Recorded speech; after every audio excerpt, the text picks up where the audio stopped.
This podcast is brought to you by Three Rivers Energy Partners. In today's episode of Digest This. The DOE just announced they're moving forward with plans to develop AI data centers and new energy infrastructure on federal lands.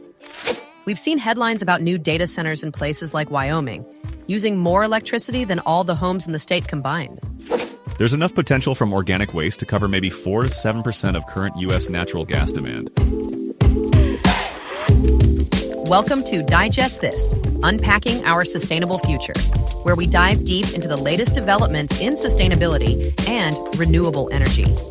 Join us in exploring the pioneering solutions and technologies that are shaping our future. Now, let's dive into today's episode.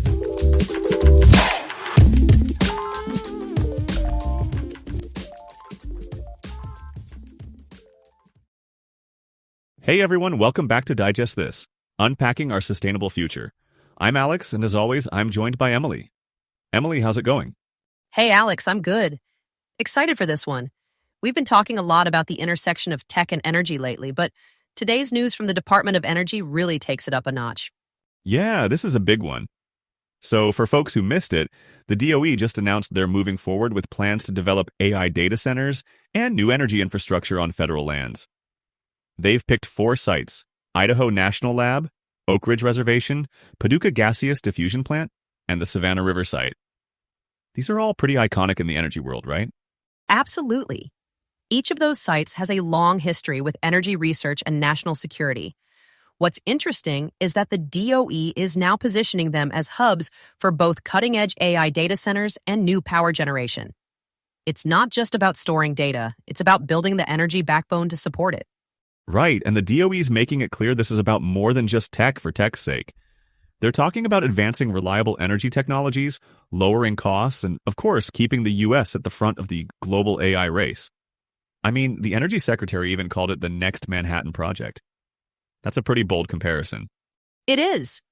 And it's not just rhetoric. The DOE got a huge response to their request for information earlier this year, so there's a lot of private sector interest. These sites are well-suited for large-scale data centers and new power generation, which is crucial as energy demand keeps climbing, especially with AI workloads exploding. And, this isn't happening in a vacuum. There's a lot of policy context here. The administration's been pushing to use federal lands to lower energy costs and streamline permitting, but also to deploy advanced nuclear and other next-gen tech. It's a pretty strategic move, especially with all the recent changes to energy policy and tax credits. But I'm getting ahead of myself. These sites are about more than just data. They're about building a new kind of energy infrastructure for the digital age. Exactly. And I think it's worth noting that the DOE is emphasizing consultation with states, local governments, and tribes.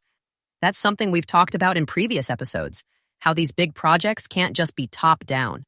They need local buy-in and real engagement to succeed. Yeah, and we'll get into that more later. But first, let's talk about why these AI data centers are such a game changer for the energy world. So let's dig into the energy side of this. AI data centers are honestly energy monsters.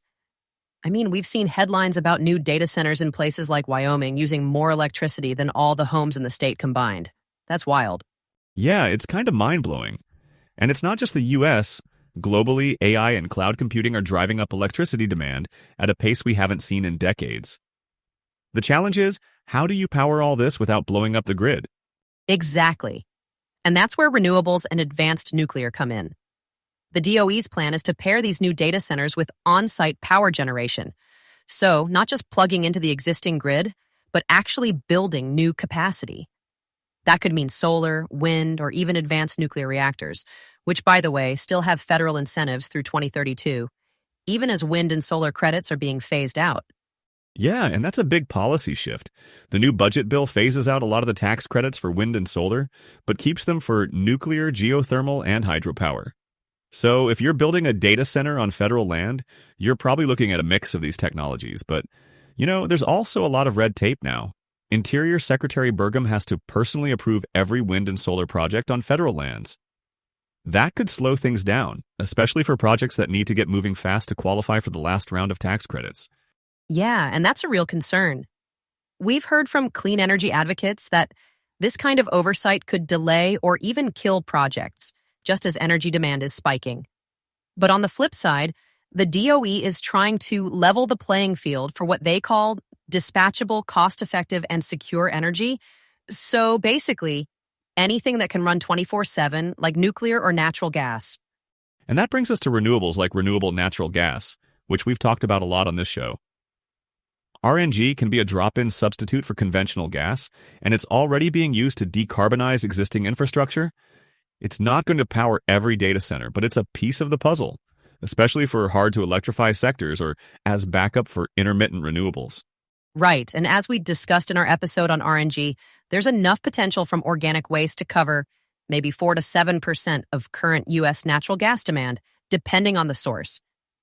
It's not a silver bullet, but it's a meaningful contribution, especially when you consider the life cycle emissions reductions.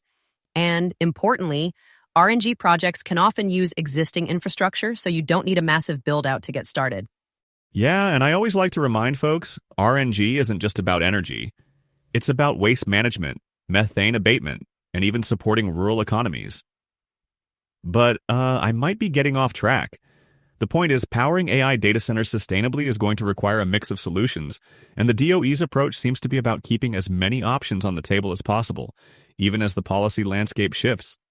And that's a good segue into how these projects are actually going to get built, because it's not just about technology, it's about partnerships and policy frameworks. Let's get into that.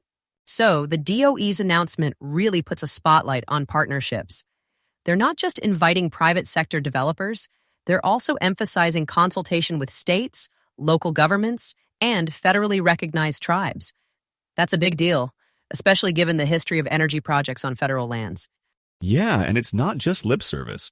The DOE is planning to release site-specific solicitations in the coming months, with more details on project scope and eligibility.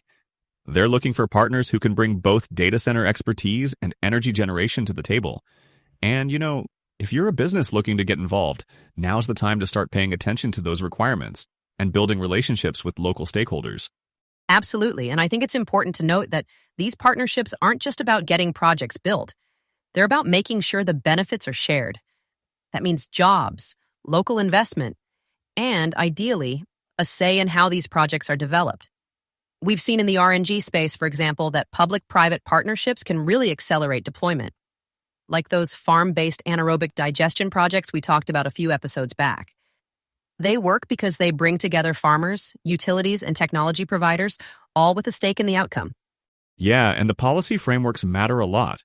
With the new federal budget phasing out a lot of clean energy incentives, businesses are going to have to navigate a more complex landscape. There's still support for advanced nuclear and some renewables, but wind and solar are facing more hurdles, especially on federal lands. So, if you're a company looking to participate, you've got to be nimble. Look for opportunities and technologies that still have policy support, and be ready to work through more layers of review and consultation. And don't forget about the importance of local and state policies. Even as federal incentives change, states like California and Oregon are still integrating RNG and other renewables into their climate goals. So, there's a patchwork of opportunities out there, but you have to do your homework and build the right partnerships. Yeah, and I think the big takeaway is that the future of sustainable digital infrastructure is going to be built on collaboration between government, business, and communities. It's not going to be easy, especially with all the policy shifts, but there's a real opportunity here to set a new standard for how we power the digital world. Well said, Alex. And that's probably a good place to wrap for today. We'll be keeping an eye on those DOE solicitations and all the policy changes coming down the pipeline. Thanks for joining us, everyone. Alex, always a pleasure. Always great talking with you, Emily. And thanks to all our listeners for tuning in. We'll be back soon with more on the future of energy and sustainability. Take care, everybody. Bye, everyone. Thank you for listening to Digest This, Unpacking Our Sustainable Future, a Three Rivers Energy Partners podcast. Three Rivers Energy Partners is a renewable energy company that empowers organizations with the ability to create a sustainable future by converting organic waste streams into renewable energy and resources. To get the latest episode of Digest This, or to find out more about Three Rivers Energy Partners, visit threeriversenergy.com or find us on LinkedIn, Spotify, Apple Podcasts, and YouTube.